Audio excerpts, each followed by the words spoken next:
in 314 for a shooting at Century Theaters. They're saying somebody's shooting in the auditorium. Roger, keep your fires west of the smoke. You're cleared hot. An officer hit. Send me the world. Don't go over that fence. Don't go over that fence. Grab the shotgun again. Welcome to Tactical Tangents.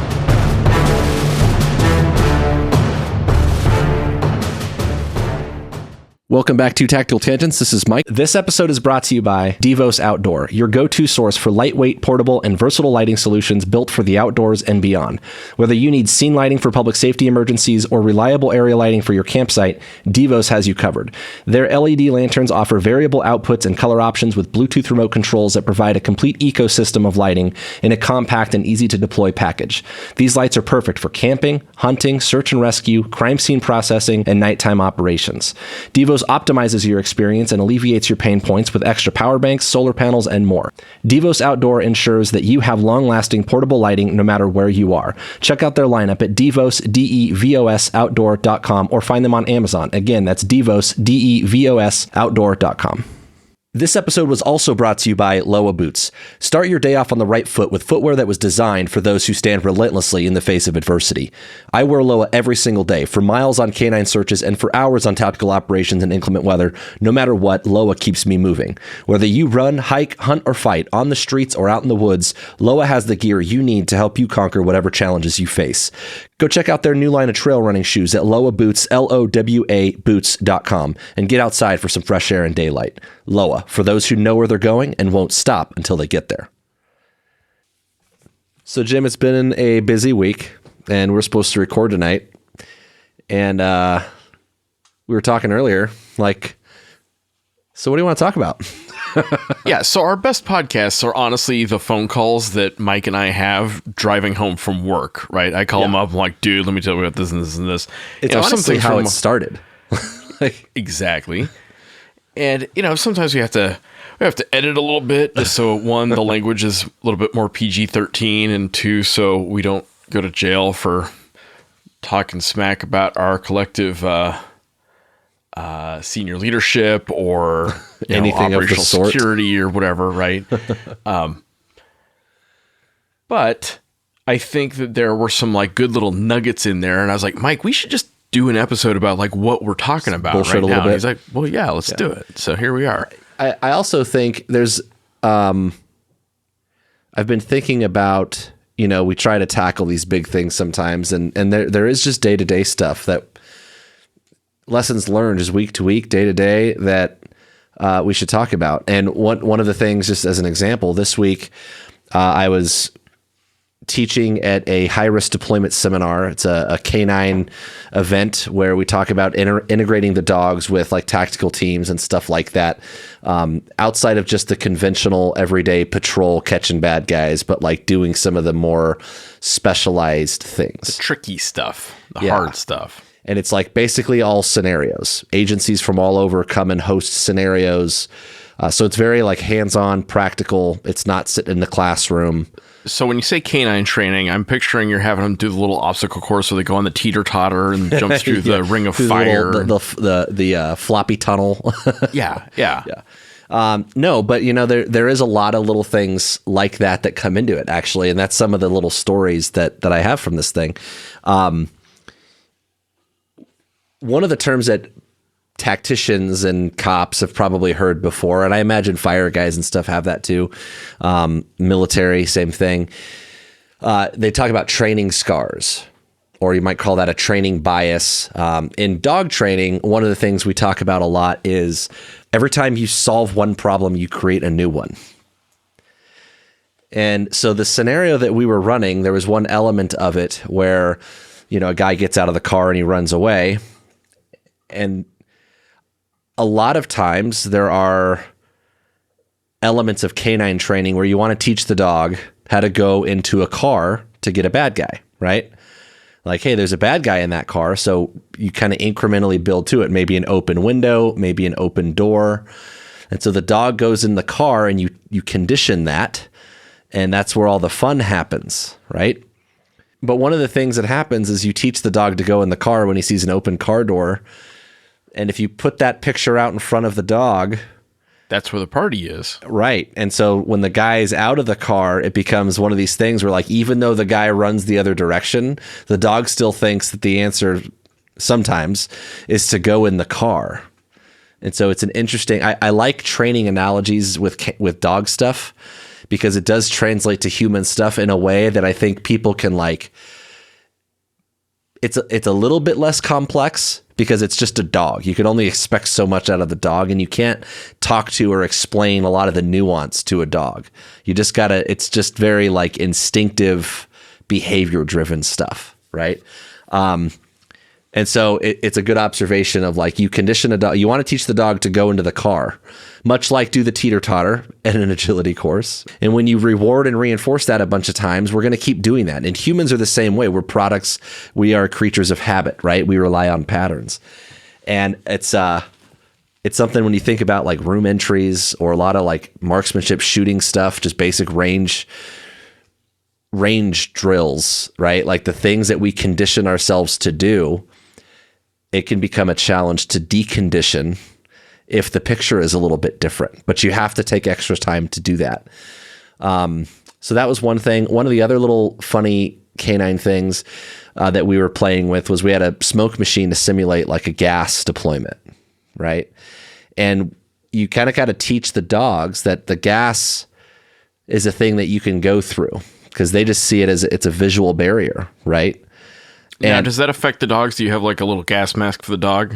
No, the dogs, I mean, this was just a smoke machine, so there wasn't any actual, like, CS gas or anything like that. But in real life, are you being mean to the dog is what I'm asking. But right? in real life, the dogs, they flush that out of their system so fast, they might sneeze a little bit, but we've had a ton of tear gas deployments, and the dogs can still work in that environment much different than humans can. You still expose them to it. You still want to do it. But for the most part, they can work right through it. It's no problem. And we've done that a lot. But as far as the visual barrier, just the smoke, we'd pump the smoke out of the machine, and we're working with the wind and stuff. We're at the mercy of all this. But there was a lot of dogs that would, like, see the cloud of smoke, and they get sent after the bad guy that they just kind of saw a little bit of. And some of the dogs would, like, run around the smoke. Or some of the dogs, if it was, like, low to the ground, would jump over the smoke because they see it as, like, a hurdle almost. Yeah. And so it's a funny little thing that you have to work through when it comes to dog training. I thought that was kind of fun. So, what else? Oh, there was another good discussion that came up. One of the guys from a county agency, so, like, working in a more rural environment, had a discussion about, like, well, if that guy's running out into the desert, we're usually going to have a drone up overhead, and I'm just going to let him run to a point that he gets tired and hunkers down. And then when he's hiding somewhere, then we'll work up to him and grab him that way.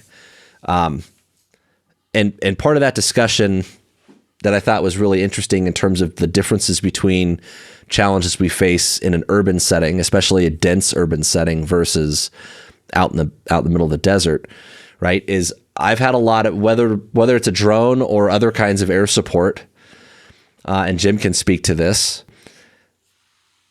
you can lose people really easy. It's not as straightforward as it sounds sometimes to keep track of, like, the ant running through the alleyway in a dense urban environment, right? And it highlights a very distinct difference between working in that, like, county rural area out in the desert versus dense urban settings. Because, like, I've had air support and drones of various forms lose people enough times that I don't want to rely on that if I don't have to. Don't get me wrong. Sometimes they also save the day. I'm not saying we don't rely on them, because we absolutely do, but you can only bank so much stock in that. So it's funny you mentioned that, because I, this week, had an interesting discussion about that as far as training stuff goes. And what happens if, for example, Army guys lose students on a land nav course.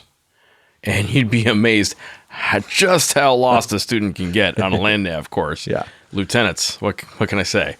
I was one myself 1,000 years ago. And one of the suggestions was we'll throw up a drone.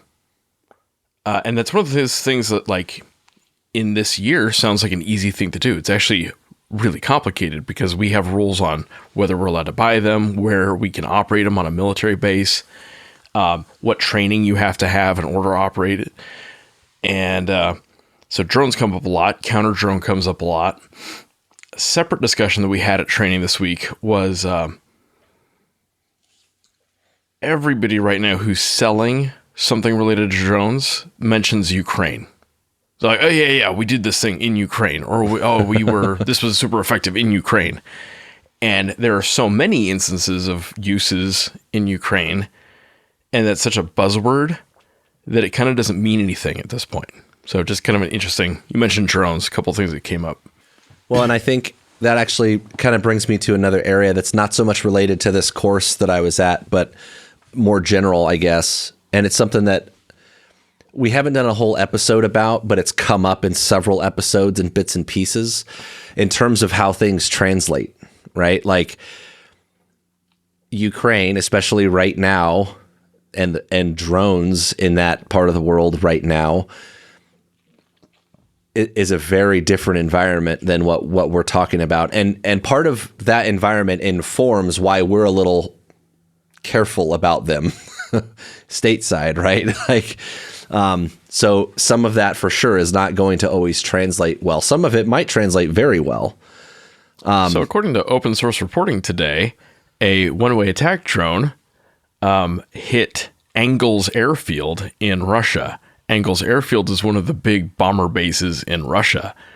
Now imagine if anything like that happened to us at one of our big bomber bases. Like Yikes. that would be a big deal. And so I hope everyone listening who's involved in the defense of air bases, man, I hope we have that wired tight. Yeah.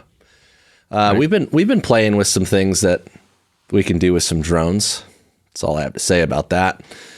Anyway, so speaking of things that translate well or don't, again, just more general, not necessarily related to the canine training that I was doing this week, but that thing I said about like a rural place, a county agency, the challenges they deal with compared to like a dense urban major metropolitan area. Also, the way that big agencies handle stuff versus small agencies handle stuff. And something that I've been thinking a lot about, I've seen some discussions like on Facebook, for example. I saw a conversation in a LE group that I'm in.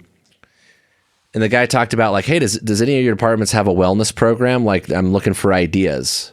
And it's very much like they're starting from scratch, right? And I think this is interesting because my agency is, I think, from the feedback that I get from various places, pretty far ahead of the game, like pretty progressive or advanced, you might say, in terms of how we're handling officer wellness. Our current chief, when he came in, we had a string of suicides that was like his number one priority when he took over, was officer wellness. And he's, for the most part, put his money where his mouth is. But when you look in the response I saw in that Facebook group post about, do any of your agencies, like, we're looking for ideas, do any of you guys have wellness programs? The spectrum of responses is kind of crazy. Like, some of them laugh about it. I mean, some of them are like, well, we have a gym and that's it, right? Like, and Jack Daniels. Right.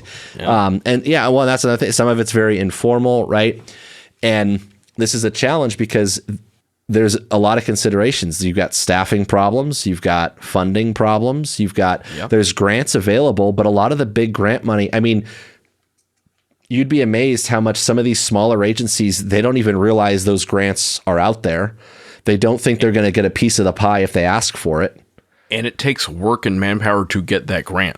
Right. And to comply with all the terms that come with the grant, right? Like, there's stuff that comes with it. And so for the most part, there's agencies out there that just, they don't know what they don't know, right? In terms of what is available. And the thing that's crazy about it is if you think about these larger agencies that could put in grant money and get $1 million at the drop of a hat to do some program, if your agency is looking for 20 or 30 grand to do X, Y, or Z, something, I mean, outfit a new gym or do some training, or, I mean, that money is available, but people just don't even realize it. And so it's got me thinking, this is something I've thought a lot about as we've done this show, because I always try to hit all the angles when we give our lessons and takeaways and say, like, well, for an agency my size, kind of a medium-sized agency, this is how we handle it. But larger agencies are different, smaller agencies. I want to be empathetic to those challenges. But to that end, I also think about ways that we can leverage what we do here with the show to help those people out. So I'm for the listener out there, if you represent such an agency that is looking for help, please let us know what we can do, whether that's give you information or put you in touch with people. And I'm pretty proud of the episodes that we have about wellness. Mike has, I think, gone out of his way, especially to talk about officer wellness programs. There are probably 4 or 5 episodes I can think of off the top of my head that I think address that really, really well. Sleep, nutrition, all kinds of physical training and physical fitness stuff. I had an interesting conversation at work, not my organization, but a sister unit, so to speak. Part of their wellness program, they were funding a massage therapist. And it's one of those things, it doesn't brief well, right? Oh, you have a masseuse. Yeah, she massages stuff. Now, this is stigma eats our lunch on stuff like this, right? Because it's squishy and we don't really like it. But tell you what, if physical fitness is a really, really big deal in your program, which for every SWAT agency or SWAT organization it should be, and most military organizations it should be, and you're getting guys hurt, well, having a physical trainer makes a big difference in terms of keeping them functional and retention in kind of 2 ways. There's retention in that they don't hate their jobs and they're less likely to quit, but also they're less likely to get so hurt that they're not working. Yeah. Rehab and recovery goes a long way. And part of that rehab and recovery isn't just the physical side of it. Like, I'll go get a massage anytime I can. I'm wearing this kit around my shoulders and my hips all the time and just trying to loosen that stuff up because it's so repetitive, right? It's cumulative. Every time I go and I stretch really good, then I get back in the car for 10 hours at a time and do the same thing all over again. I'm doing the same damage all over again, right? Yeah. And then there's the mental side of it too, which is having that time to be able to go get some self-care in and just relax and de-stress a little bit. It's okay that it's just because it feels good too. Rub my shoulders, loosen me up a little bit, right? Yeah. But yeah, I think that the stigma part of it is definitely funny. And it's fine to joke about, right? But also, if they want to hire a massage therapist for my team or my agency, I'm in. Hell yeah. I fully and support at the it. end of the day, if you cut the check and it ends up saving you time, effort, and money in the long run, the problem I've run into is quantifying. What does that get you? Even the less stigmatized stuff, physical trainer or a nutritionist, how do you justify that? How does he or she end up saving you money in the long run? It's really hard to actually come up with numbers, but you got to do something if you want to keep that resource. Yeah. So I think, granted, we're talking probably some luxury line type stuff, next level if you're at that point. But, a lot of these agencies, I mean, they're not even having the time or the energy or the resources to get that far. I mean, wellness is a big deal for sure, but I'm also talking about their capacity to do their job. And some of it is just again, they don't know what they don't know. They don't get the reps or the exposure or the experience until something like Uvalde happens or, something like that they're just completely underprepared and overwhelmed by. And I'm not making excuses for anybody, but there's an element of in 2025, there's so much information out there. YouTube, Instagram, guys are talking training stuff. You could learn so much just watching a bunch of stupid videos, and some of it might be garbage, right? But again, without the experience to vet it, and then you also run into things of all right, well, we could do all this training, but where are we going to do it? Some of these police agencies department consists of a double wide somewhere in a parking lot. And the town that I live in, for the longest time, their police station was like a trailer. It's like a detached building. And so, oh, you want to have like an officer wellness program, and like we're going to do some training. Well, where? Like, we don't have a classroom. We have to go to the library to use, or whatever, like the school, a local school to use a classroom or something like that. You run into little logistical things like that, which is just, there's a practical side of it, right? That people often don't think about. And so it could be really hard. And so if there's ways that we can leverage the show to help agencies like that, if you represent an agency that's struggling to problem solve some of that, hit us up and we'll help you brainstorm, or we'll do an episode about it. I'll see if we could bring someone in that can talk about it. I've been wanting to do an episode about grant writing for a long time, but those are the sorts of things that we want to help, right? With the show. Let's leverage what we got here. I heard of a small agency guy was buying like airsoft equipment to be part of his like regional SWAT team, or go to like SWAT training or something like that. He had to buy stuff that was intended for airsoft. It's like, we gotta help people do better. There's resources out there, so let's turn people to them. But also similarly, there are a lot of people that work, I think, for agencies that are pretty well resourced and pretty well equipped, who will bitch and complain, and they don't realize how good they actually have it. Oh, yeah. And they'll also be very judgy, right? They'll see body worn video of an incident, and these guys are just in over their heads, and they think, man, those guys fucked up. They don't know what they're doing. Like, what an idiot, right? Like, super judgy. And it's like, dude, you don't even know like that, how much they're struggling to do the things that we would hope that every agency could do. It's just not that easy sometimes. So, speaking of practical thing, my only other thing, Jim, from work lately, we're getting new radios.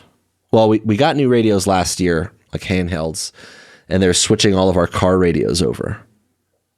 And this is another area where like I'm not trying to like bash people, but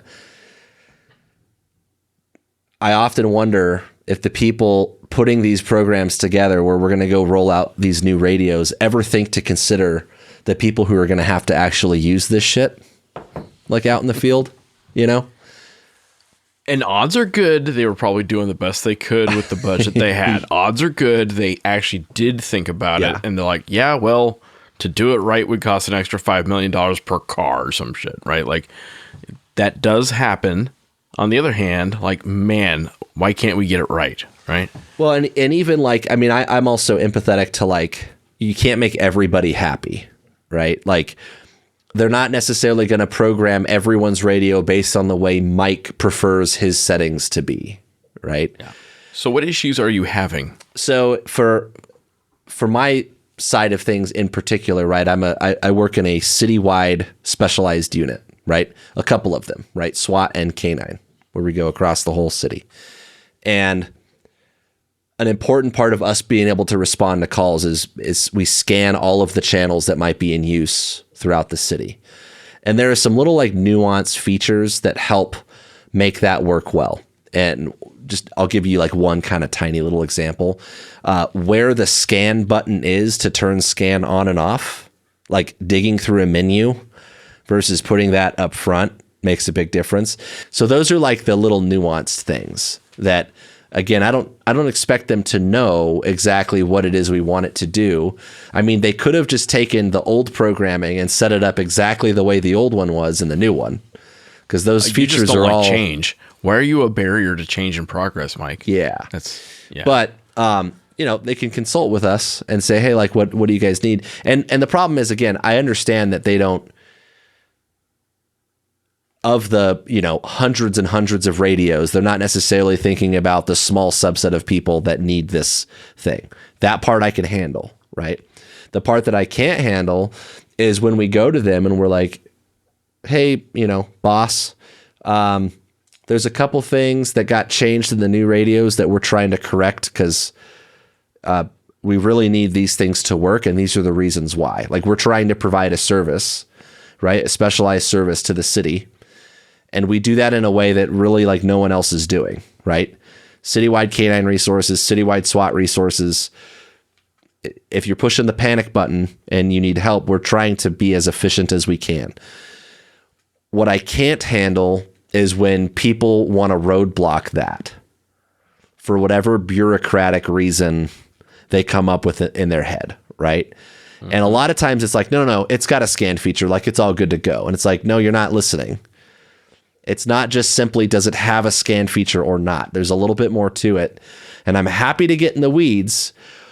I'm also happy to just work it out with whoever it is that does the programming that I can talk to. Not a big deal.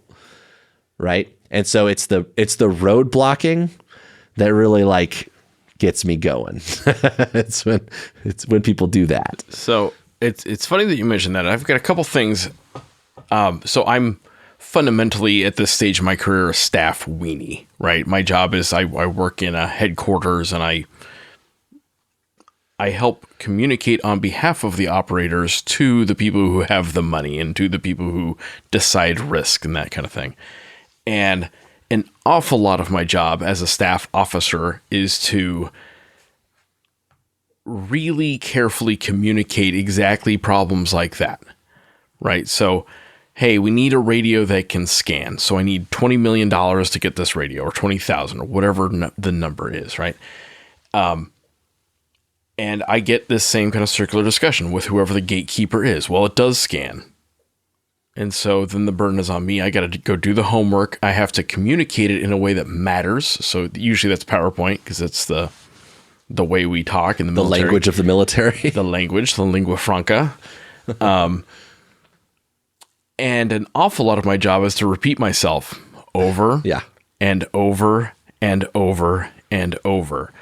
And so because I do that, I have to be really, really careful about which words I use when I repeat myself, because it's going to get quoted back to me. They're going to say, hey, you told us you wanted scan. We got you scan.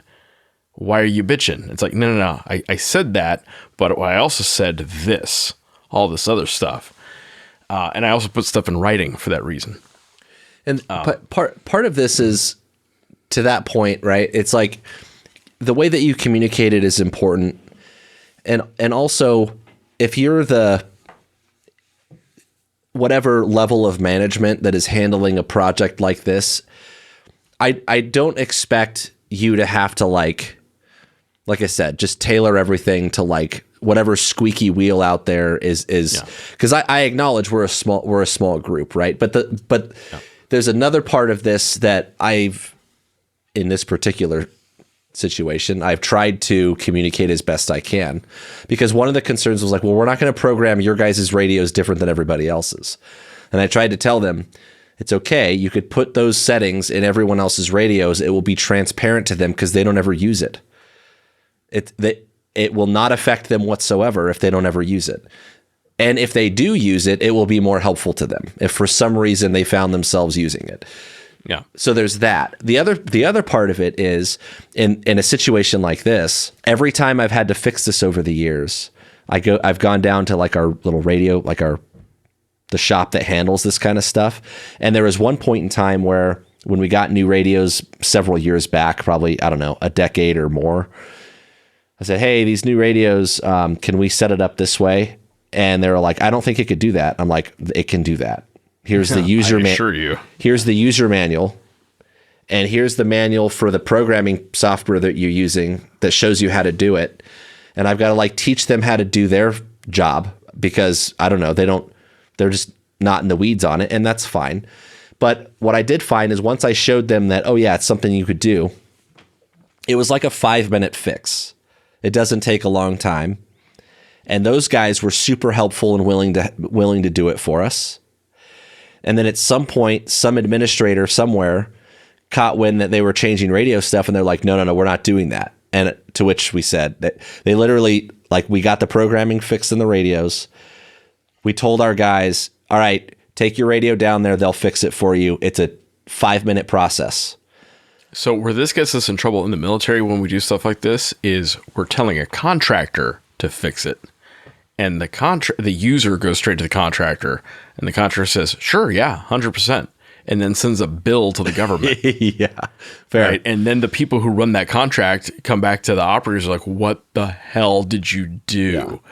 Right. And so that's one of the areas where like sometimes you need the staff weenies to be your intermediary to make this happen. Yeah, and this is right. It's stuff like that, right? Like the scan thing is just one example. It's a niche little thing, and the part that's annoying about it is that the people in management want to argue about it. And I'm like, this is a 5-minute, I can go down there and in 10 minutes have the programming fixed. You would never notice the difference and it would be done with.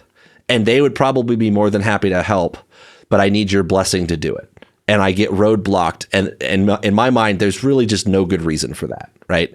Like, it's not up to me. But I'm just like, really, is that big? So that's annoying, right? But that's just one example. And it's annoying for that reason, not because like this, we could work around it if we have to, right? Whatever. Anyway. No, but like, it's what do you do about it, right? Like, it's one thing to be frustrated, and then it's another thing to like ultimately fix the problem or figure out how institutionally to fix the problem. So I used to work in operational test. And one of our big jobs in that role was to get operator feedback to the program office, the people buying the widget. You know, if you're buying the F-35, at some point the pilots should tell you some things about how it's going, right? And we need to get feedback to the program office early enough that they could catch the problem before they went to what's called full rate production. Full rate production is when it's getting cranked off the assembly line. And the operator feedback doesn't always work. But generally speaking, if we can get the fix in before the thing starts getting cranked off the assembly line at full rate production, that's a huge win. And it can save, in military terms, it can save like billions of dollars, right? If we catch a real problem, we could save lives, we could save big boy dollars, all that stuff, right? And ultimately combat success. And that requires, it turns out, stupid amounts of time and effort. But you have to kind of demand it. You have to demand a prototype, a low rate production, a couple of things that the operators can go mess with for a little bit. And you need to put smart people against that. That's not where you put your losers. You got to put some winners in that who can communicate well and who can kind of stand on the table and make the case, be the trump card for the operators. And we had a famous case where we the military, the Air Force, made a new radio setup, a lot like what Mike's talking about, for our TACPs, the Tactical Air Control Parties, the Air Force guys who go out and, with the Army guys, they call in airdrops or airstrikes, whatever the Army guys need, and then go back to their hotel rooms, obviously, because screw living with the Army. The resort. Yeah.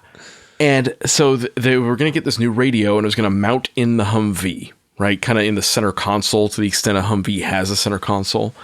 And the problem was the operators told us, like, they're worried that these radios were going to keep them from being able to egress the Humvee. So picture it gets blown up or rolled over with an IED strike. And, like, nobody believed them, because why would you believe the operator? Right? Because screw those guys. They're not the ones who have to build the thing. They're not the ones who have to buy the thing. So eventually, enough people listened that we took a video camera out. We put a TACP in full kit. So full battle rattle, helmet, body armor, rifle. And we videotaped him in this new setup. And it turned out he got totally stuck in the Humvee. And he wasn't acting. He got like legit stuck. And he couldn't get out at all. And they're like, well, get your vest off and then you can get out. And he couldn't get the vest off, which is a big problem, right? There are conditions where we need you to be able to get out of that vest. And that video totally changed the program. And it kind of changed how we did business, because it turns out like a picture is worth $1 million. Yeah. So as far as like, if you're ever in this position where you're trying to communicate to senior leaders what's going on, take a picture of it, take a video of it, do a demo, bring the senior leader by the ear out to the car, and visits, videos, pictures, storyboards, like a PowerPoint slide, single slide that has some pictures and some words on it, right? That is how you communicate to senior leaders in a way that's like compelling for them. Yeah, and there's, I guess, to give something useful out of my gripes, and again, a smattering of thoughts. We're just kind of throwing some little micro topics in here. And I use the example of being practical about how you implement things, because I think there's a whole thing to be said about like the trade-offs in some of the sometimes there are legitimate complex problems. Like we have to mount that stuff somewhere. And so like we have to be creative. And so oftentimes people in that operator setting are going to bitch about something without bringing a solution back. And that's counterproductive, right? And so we have to be able to be the voice for ourselves and get ahead of it on some level, right? Take some active role. And then I also need like the leadership types, the people in those positions, to make sure that they're also getting to the bottom of that on some level. There has to be kind of a two-way street there, right? And it does require a lot of critical thinking and thinking about priorities. A lot of times, like you have a program that you're trying to roll out and people want it yesterday, and you get the smart people on it. And I think one of the things that you have to be wary of is some people who go about their careers, they move up or left or right so often that they don't really get a good foundation in that like practical stuff. And those people become managers or leaders or commanders or whatever, and they never had to do it for long enough. And so now they're just in the spot where it's like, I have a project, I'm trying to take the project to completion, right? And they forget about like doing it well. So it does take some empathy and some foresight and some critical thinking. But I think the big thing, for me in terms of problem solving has always come down to it matters who you make nice with, like make friends in the right places. I have, I think, a pretty good strategy in place on how I'm going to get this fixed. Baseball bat, but I blowtorch. I think I know how I'm going to politic for it to get it handled, because that's what I'm going to do for my team and for my unit, right? Is like, I'm going to get the problem fixed so that we can do our jobs most effectively. And that's part of it too, right? I could sit here and vent about it and bitch a little bit. That's fine. But at the end of the day, what we need is someone to be willing to say, all right, like I'll fix it, right? I'm going to bring them a solution. Right. Well, so this is part of the operational art, is figuring out what battles are worth choosing, what institutional organizational battles are worth choosing. And then if you're going to do it, if you're going to take the time and the effort, how do you do it in such a way that gets you the outcome you want? Right. Right. Yeah. So I think a lot of critical thinking stuff and thinking about your priorities is pretty important. I like critical thinking. I think we should teach a lot more critical thinking in school. The problem with critical thinking is most people believe that they're above average critical thinkers. And if that were true, there wouldn't be any like disinformation or scams or anything like that out in the world. It takes effort. It's hard work, turns out. But here we are. It does. It really genuinely takes serious mental effort and rigor that people honestly aren't used to having to do. Right? Because most people are good and most information is true enough. It's fine, right? That's why I like the food pyramid, going back to having a dietitian. When I was a kid, the food pyramid, that was what you did. You have to eat mostly cereal and grains and a little bit of dairy, and then you're healthy, right?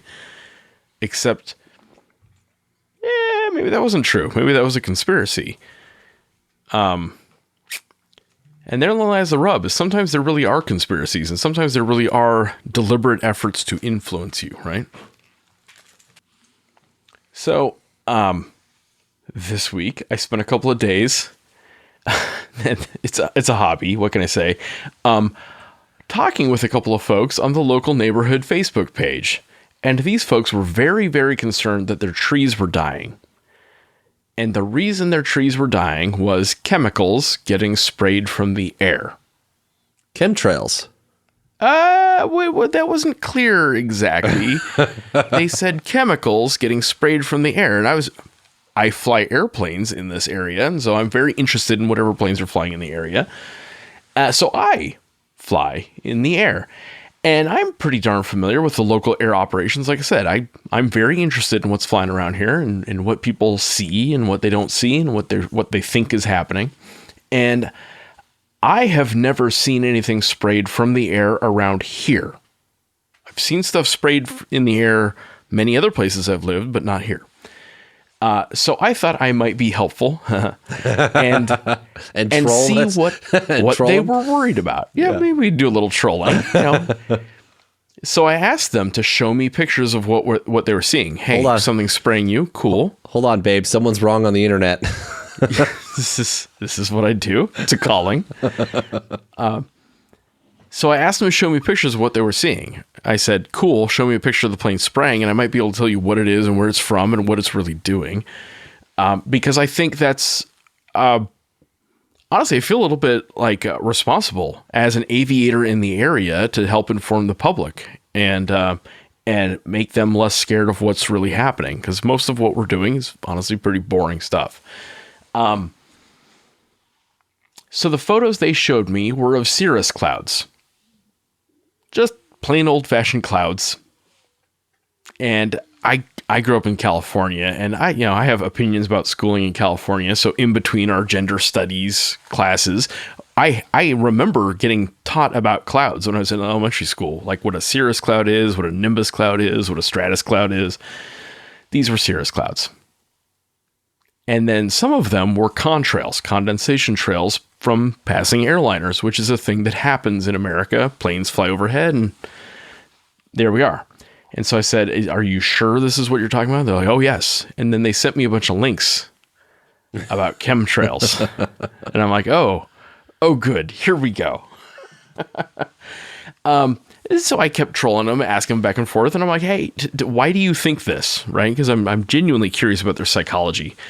And the funny thing is there was a little bit of truth to it. A little bit of truth, right? And they were showing me links to different things that they'd seen on the internet. And the thing is, airplanes really do spray sometimes, right? There are crop dusters that really do drop pesticide and other things on crops. Do it all the time around big agricultural areas. It's just much faster and much cheaper to do it that way than to use a big sprayer on a tractor, right? There are also military planes that really do spray for mosquitoes after hurricanes. That is one particular unit. It's the 910th Airlift Wing out of Youngstown, Ohio. And they fly the C-130J. So 4 fans of freedom out there doing great things for America. Another neat thing they did after the Deepwater Horizon spill, they sprayed chemicals to help disperse the oil off the water. I thought that was kind of cool. That's your tax dollars at work. And usually if that plane is coming around spraying, you're getting torn up by mosquitoes. And you are grateful for it because that's keeping the malaria away and stuff like that, right? Or what's that other one mosquitoes have? The Zika? West Nile virus and all the things, right? You want to get rid of that stuff. Whatever happened to Zika? Remember that? Oh, Zika? Yeah, screw that stuff. So, now there is, and they were really, really excited about geoengineering. I got a bunch of links about geoengineering, and they're trying to cloud seed and change the environment and make climate change happen or not happen or something. And again, there's a little bit of truth to that. Scientists have been messing around for decades to see if we can encourage rain in places that don't get much, or maybe even suppress a really damaging storm. The thing is, those are individual science projects, and they're little. Those efforts are small, relatively speaking. So it's not happening all day, every day over the U.S. West Coast or the U.S. East Coast or whatever. That's not a thing. Every suburbia. Yeah. So there's also a little bit of truth because it turns out the local power company really does spray poison, vegetation control poison. Like weed spray. Weed spray on Roundup. plants which is a carcinogen, it turns out. If it's coming anywhere near a power line, they'll spray it to keep the tree from growing into the power line. So they will poison trees, and they do it.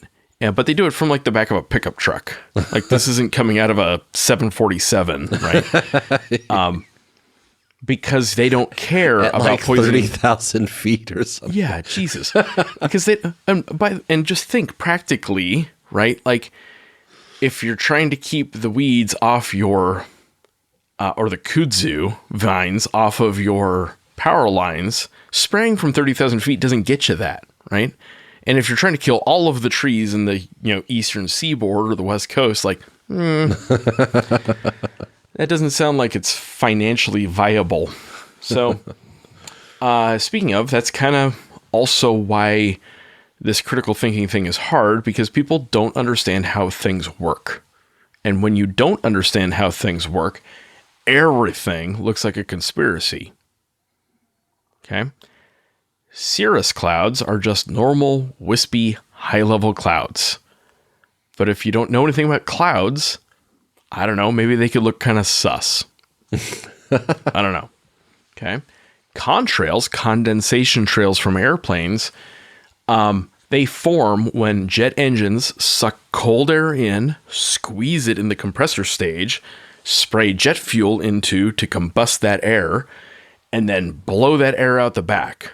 And it's this very intense change in temperature and pressure, timey-wimey stuff that makes a jet engine go, that we shorten down to a mnemonic called suck, squeeze, bang, blow. That's how a jet engine works. Suck, squeeze, bang, blow. I learned it from your mom. So, sometimes those contrails can linger or spread or zigzag even, depending on all kinds of atmospheric conditions, the temperature, the pressure, the humidity up at altitude at 36,000 feet or 40,000 feet. And I think it would surprise most people to learn how hard the wind blows up there. It could blow 100 miles an hour up there if it's anywhere near the jet stream, right? So I don't like to fly that high. I like to fly real, real low. So, yeah, that's a contrail. And ironically, actually, the military has tried to get rid of contrails since World War II, because the contrails were how the German AAA gunners, the flak gunners, were spotting B-17s over Germany, was the contrails. So you can imagine, we don't necessarily like them. But here we are. It's just how engines condense vapor in the air. I think it's a thing, right? So, just to apply our little critical thinking brains, aerial spraying takes time and money, and to do it right, you usually have to fly really low to get enough dose on the thing you're trying to affect, right? So, like a crop duster, it flies so low, it has to like dodge power lines, right? That's real crop dusting is really, really low to the ground. It's so fun to watch. It's badass and dangerous, and I don't want to do it, but I want to watch it. Yeah. It's also usually super visible. You can see it. They're not hiding. They're usually bright yellow airplanes. With giant wings. Yeah. And when the military does it, it is announced. Like, we make a huge point of putting out announcements about it because we don't want to scare people. And there's evidence. Like, lots and lots of evidence. Like, you can see the track on the Sky Tracker applications. And it leaves residue on the ground. When Mike and I were kids in Southern California, I don't know, Mike, if you remember, we had a problem with fruit flies. Agriculture is a big, big deal in California. And so I think it was LA County, might have been San Bernardino County, contracted a group of helicopters to spray malathion to kill all the fruit flies. And you could actually walk out to your car and you'd see like little like sticky bubbles of it on the car. That was when we were like little kids, but yeah, I remember it. When that happened, a bunch of the employees at the pizza place that my mom managed at the time were blaming it on the dry cleaning business that was like next door in the same shopping center. And they're like, your guys' stuff is pumping out, getting all over the cars. And it was probably that, actually. Malathion from helicopters, right? But like, that was on every news station, that was on every radio station for weeks before they actually did it, because they didn't want to scare people with it, and they knew it was going to scare people. So where I'm going with this, I think, is watch out for things that are a little bit true. Right? I learned this from X-Files back in the day, that a really good lie is best sandwiched between two truths. Right? So if something's a little bit true, that doesn't mean it's all the way true. And just because like the underlying premise is true doesn't mean like the big claim someone is making is true. And people will tell you like, be open-minded. Well, sure, 100%. You want to be open-minded. But part of being open-minded is you demand evidence, you demand relevant evidence, and you demand that that evidence is actually connected to whatever claim they're making. And that's hard. That takes intellectual rigor that most people are not wired to do because they didn't pay attention in elementary school. I also think part of being open-minded goes back to your point about people just don't understand how things work, and they want to understand it, and so they fill in the gaps. And oftentimes there's some big cognitive leaps to get there when they fill in those gaps, right? Nature hates a vacuum and all. And so when you don't know how something works and someone offers at least what feels like a plausible explanation, or that there is some little shred of light that could be like, okay, well, I could see how that evidence might or could be affected, right? Or connected to it.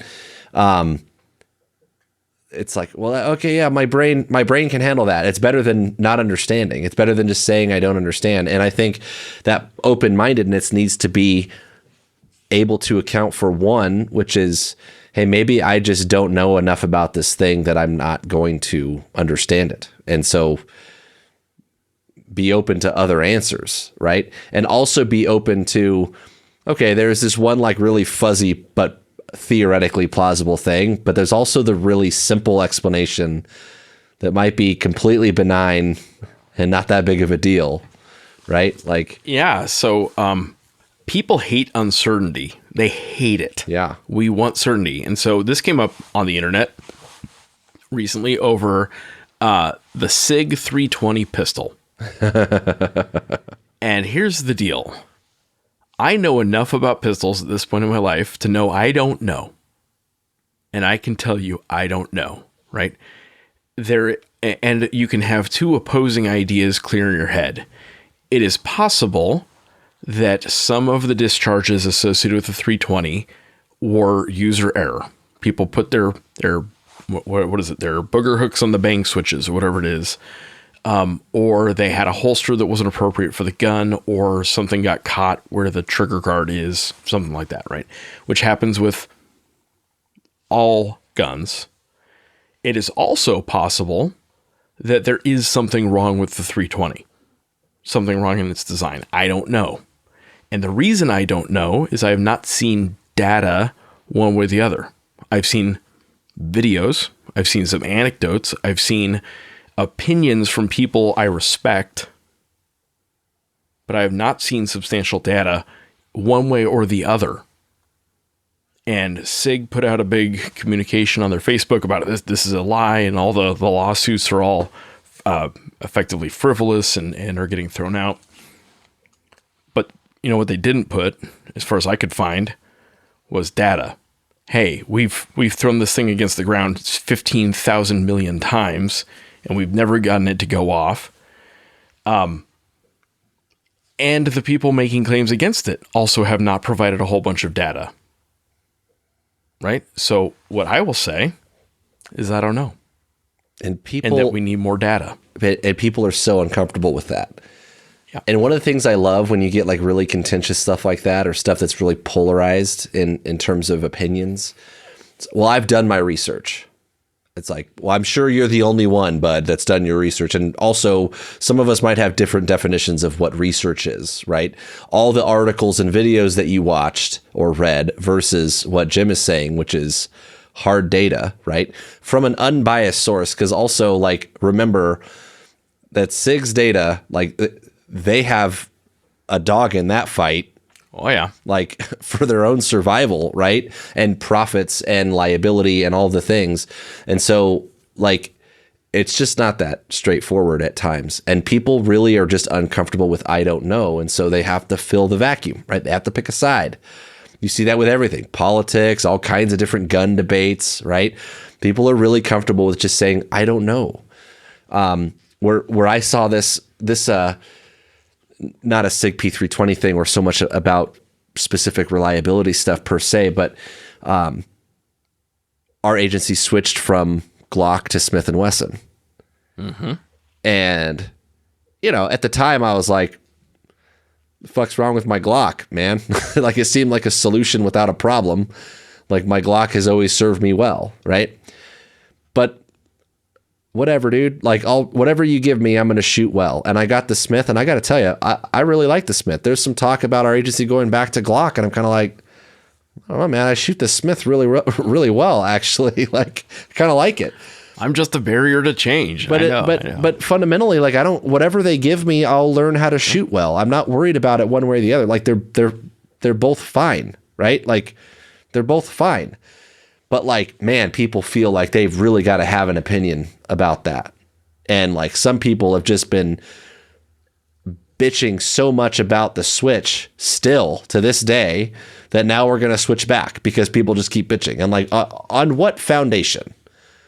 Like, fundamentally, we're down to like personal preference is really probably it, right? But man, people really don't like, I don't know, and they don't like neutrality. You mentioned uncertainty, Jim. They don't like that. Yeah. So I'm open-minded, but show me your evidence. And one YouTube video or 5 YouTube videos even isn't really evidence. Like, we need to see bigger data. I'm willing to accept it. If you've got the evidence, show me, right? I'm open-minded to that. You can also just choose to not carry a P320 and go on about your day. Like, yeah. Yeah. That is your right. We don't have to have a unless your agency required it, right? Yeah. So, next topic that came up this week, I had a really thoughtful series of discussions with some of my very, very smart senior NCO coworkers. And then one of the coolest parts of my job is the quality of the dudes I get to work with and ladies I get to work with. They are seriously amazing people. And one of them, a survival instructor, SEER instructor, and I always have a warm, fuzzy place in my heart for SEER guys. He was talking about our training program, especially our ground training program. And he said, you know, I always have to try to figure out, do they want me to be a filter to weed out the people who don't belong here? Or do they want me to be a pump to drive people through the training and just get them done? Am I a filter or a pump? I thought that was a really neat metaphor that I was like, I'm stealing that. That's going in my podcast. And he's like, you have a podcast? I'm like, yes I do. Okay. So when my unit onboards people, they have a bunch of training they have to get through. Right. And that training is part selection and part education. And education and training aren't exactly the same thing, but for these purposes, close enough. Right. And we had some disagreements, this kind of an academic environment. We were talking back and forth about how much the training is supposed to be training and how much of it is supposed to be evaluation. How much are we trying to weed out people who don't belong? Right. And I think this actually comes up a lot in law enforcement and military training. And one of my pilot training bases, they had a sign up on the wall that said, "Quality is the enemy of production." And when you're a police academy or a pilot training base, guess what your job really is? You're trying to crank guys through. You're the pump, right? You get them out there. Yeah, this is like the project management thing. You're trying to take a project from idea to implementation. Like, you're trying to get from A to Z. Yeah. And I've had quite a few instructors, flying instructors, ground instructors, who really didn't think their job was to teach. They were really, really good at critiquing, and they really hated teaching. They didn't think they should have to. They think the student should show up brilliant. And honestly, that kind of drives me nuts. I kind of hate that, and I think it's lazy. It's a lazy way of approaching training, especially because, as it happens, I am personally an auditory or aural, A-U-R-A-L, aural learner. I have to hear it to learn it. So I can read it all day long, and I'm a pretty good reader, I would say. Maybe at this point in my life, I've read some books. But if I really, really want to learn it, I got to hear it, and I got to say it. So I want instructors who instruct. I want teachers who teach. And I get pretty short-tempered about teachers who don't think that's their job, right? But I do understand that at some point there are people who just do not belong. There are people who should not be in the military. Absolutely. I'm not sure I should be in the military at this point. There are people who should not be cops. And no amount of training is going to make them good, safe cops, right? And I think we can probably all agree on that. But like, what's the threshold? At what point do you say, this just isn't for you, right?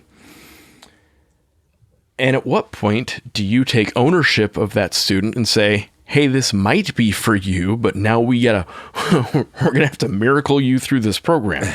And we got to do it in such a way that we're not overlooking shitty performance, right? How do we get you up to performing the standard?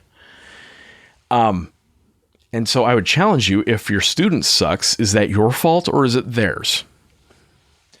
Yeah, I think taking ownership of that from whether it's a formal leadership type of position or an informal like mentoring type of thing, right?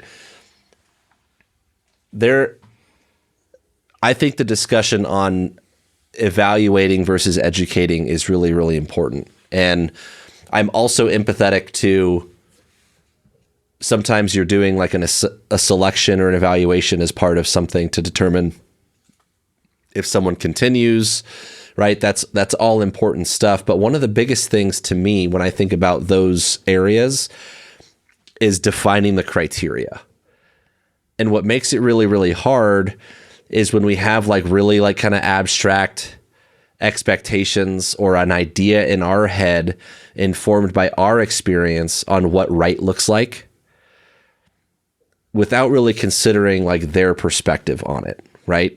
And so if you're not setting, like, let's say you want to do an evaluation, right? Hopefully you're doing that through the lens of like a very, your success criteria needs to be something that they're capable of, right? Not something that they've never seen before.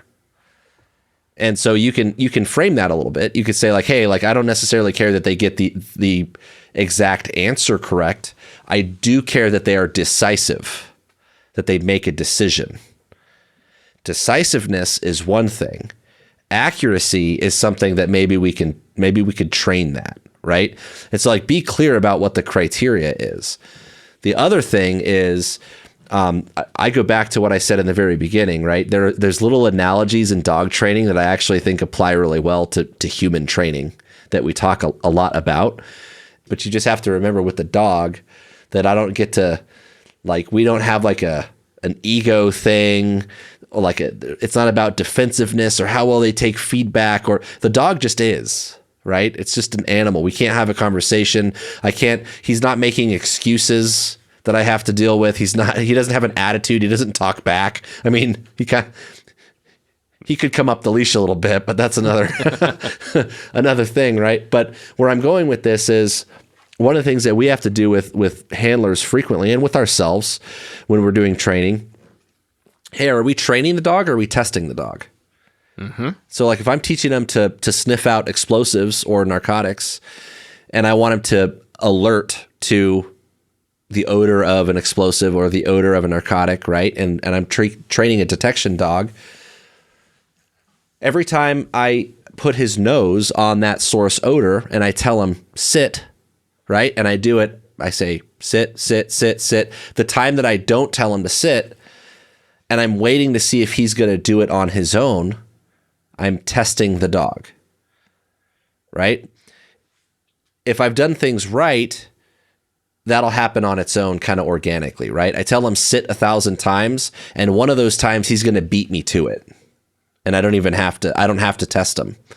The training is self-evident in that sense, right? But if I do want to wait him out and let him problem solve to see if he's going to sit, I have to recognize that I am testing the dog, not training him. And I can't expect the dog to do things I haven't taught him to do, right? So like I think that distinction, am I testing or training?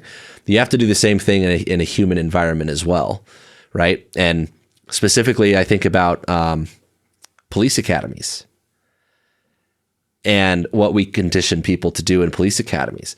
We haven't, a lot of the times, like you throw them in a scenario, like, let's just see what they do. Well, let's just see what they do. Well, we haven't taught them how to do police things, right? So let's make sure that we're establishing the criteria accordingly, right? If I'm testing decisiveness, that might be all right. But don't be mad if they shoot the guy that they don't understand whether or not they should shoot, right? Like, we have to teach some of that because they don't have any frame of reference other than what they've seen on TV. You didn't apply Graham versus Connor correctly. Well, no shit, you didn't teach them Graham versus Connor correctly, right? Well, and that's part of the practical application side of that, right? Yeah. Okay, so they read the legalese of the court. They can list out the prongs, but how do I apply that in real time? Yeah. That's going to take a little bit of trial and error, right? And so, kind of from this discussion, I think it's very common nowadays, it wasn't when I was a youngin', that we expect students to have a growth mindset. But I would challenge you, do you and your instructors have a growth mindset about the students? Do you think you can grow them, or are they just what they are? About that, like, do you have a growth mindset yourself about your competency as a teacher? For sure. As a leader, like, and acknowledge that you're going to fuck it up sometimes. And then with that, are you fostering the growth mindset? Right. Yeah. And where this came up in a specific discussion was about a PT event. They were very excited that they had like a tire, flipping tires as a PT event. And I was like, oh, that's cool. But like, we fly airplanes. Like, I've never actually had to flip a tire in 20 plus years of flying airplanes. So what are we going for? And Jim, you got to understand, like, we're not testing their ability to flip a tire. We're testing, are they coachable, and do they have teamwork and resilience? Do they whine about it? And like, okay, cool. But like, actually you can affect some of that a little bit through training. You can make people more coachable. You can make people more resilient. You can make them more team oriented. So just expecting them to walk through the door, being all of the qualities that you expect them to finish with, maybe isn't realistic. You know, you may not make them 180 off what they are, but you can adjust them, right? You can get the levels right. And now, as it relates to physical fitness stuff, and we've had discussions in previous episodes about the PT test and standards and stuff. There are some jobs that are absolutely physical jobs and absolutely should have physical standards. Like a SWAT officer, I think fundamentally you should be able to pick someone up and carry them if you're a SWAT officer, right? No matter how big you are, no matter how small you are, whether you're a girl, guy, whatever, right? You've got to be able to pick someone up and carry them. And you got to be able to do it in kit, right? True Vest, story. gun, helmet, gas mask, all the things, right? But I am a cream puff pilot. What are my physical standards? Well, I can tell you what the Air Force physical standards are. They're push-ups, sit-ups, a 1.5 mile run. Sometimes they tape my waist measurement because they want to know how good I look in blues. I have read the articles by the people who made the test, and their argument for that is to reduce heart disease in retirees. Okay, fine, but I don't know what that has to do with me now flying a plane, right? Or you could make the case, well, we got to have some kind of a standard. That's good enough. That standard's not that high, which is, all of that is true. I acknowledge that. And those standards are linked to my gender and my age. I'm a male, therefore there's a certain category of scoring that I get, and I am 1,000 years old, so there's a certain category of scoring that I get. Which means they are totally detached from my actual job. Because if they mattered for my actual job, they wouldn't be scaled to my sex or my age. Weird. Now, that said, an Air Force member who cannot or will not meet that basic standard, that's a big clue about them. Right? And usually it's a big warning sign. It's a red flag. They got some other problems. Yeah. Speaks a little bit to character and lifestyle and Yep.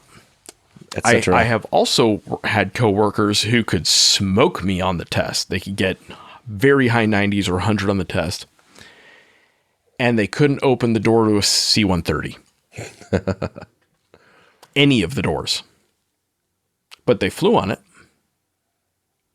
So I would challenge that we need to think real hard about what our standards are and what we're willing to do when someone doesn't meet them. right? And so, I don't care whether you walk through the door being able to open the door, but by the time you graduate and you're qualified in an airplane, you should be able to open and close the door of that airplane. And if you can't, we need to do something, right? So I thought that was really interesting. Are you a filter or are you a pump? And is there something in between where you're catching? And I don't know enough about hydraulics. Maybe there is such a thing that is both, right? But I need you able to catch the people who really genuinely need to not be there. It's not safe. It's not smart to continue, right? And the people who maybe need some training and instruction and growth to get there. And then the people who are doing great, you get them through as quick as you can, right? So are you a pump or you filter? I thought that was a really clever analogy, and I'm going to try and steal that and develop that. I like that. And I don't know what metaphor fits the in-between thing, but I do think that I think about it almost like, those manual, like camping water filters. Like when I think about SWAT selection. So it's funny you mentioned that, like a life straw. Something like that. You suck on it. So I had an instructor at pilot training who used to say, Jim, I can lead a horse to water, but I'm not going to suck on its ass to make it drink. Yeah. It's also a good growth mindset. Yeah. No, but I mean, the idea here is like when I think about SWAT selection, we have a critical eye. We're watching these candidates like hawks, and we're trying to pick up on the things that where they're slipping and where they start to fall up, where the cracks are, right? Like we want to know those things. But I know that every time we have those conversations when we do SWAT selection, at least personally, because I want teammates, I want good teammates, and I want to fill those slots. Like we need the bodies, we need the help. And so like I'm not going to lower the standard to bring people through the door that shouldn't be there. But at the same time, it is on us to try to get them through the door. It is on us to try to make them successful and give them the best opportunity, because that's good for us. And so we need to spend as much of the time as we spend identifying the cracks and being critical, we also need to be looking for the positive things and looking for the things that they do well and that they do bring to the table, right? Maybe you don't have like the most like technically smart or technically competent person, but their work ethic is just, it's just solid, right? And like I can work with that, man. Like he might not be like the sharpest tool in the shed, but I could give him a ram and he could smash a door. I'll tell you what, I mean, there's people Mongo like that smash.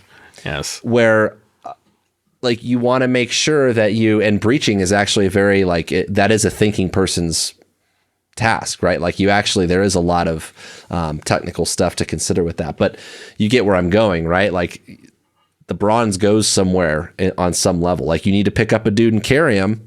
That guy with the work ethic is probably going to be your guy, right? Dependable, tough, just, unwavering with stuff like that. So as much time as you spend being critical, make sure you're also spending that time like, hey, what can this guy bring to the team? What can they bring to the table, or gal, right? And so like the water straw or the water filter, I think about it like, hey, like I want to keep the bad stuff out, but it's in my interest to filter as much of the water as I can, right? Like I want that. It's supposed to be a good thing. And this all gets better when you have a big, clean pool of water to draw from. Right. And we had a good discussion about that of like, are we bringing enough candidates to begin with where if we needed to make a cut, we're not going to make ourselves mission non-capable. Yeah. Right.